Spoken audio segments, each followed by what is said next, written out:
Welcome to the Banker Lamp. Please enjoy the video. You need the essentials first: an updated Battlefront Roman 2 and the right account signed in. Once logged in, check your available credits and progression.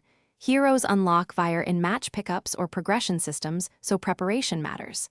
Begin by entering galactic assault matches to earn points quickly and by practicing hero controls in arcade.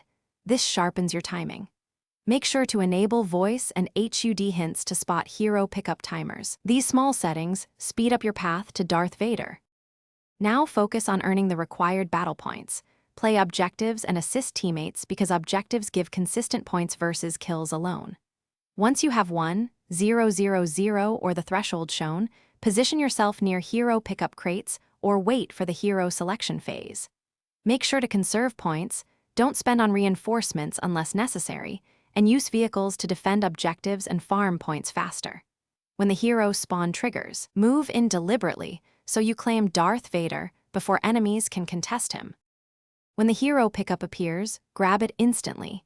Hesitation lets others steal Darth Vader, so sprint directly and clear minor threats. Once you have him, play aggressively but smart. Use Force Choke to isolate targets and a Saber Rush combo to finish them. Remember to focus objectives while alive to maximize match impact. If you don't spawn as expected, retry by rejoining or relogging. Make sure you had enough battle points and that server conditions allowed hero spawns. This fixes most issues. Thanks for watching. If this was helpful, leave a like and consider subscribing. See you next time.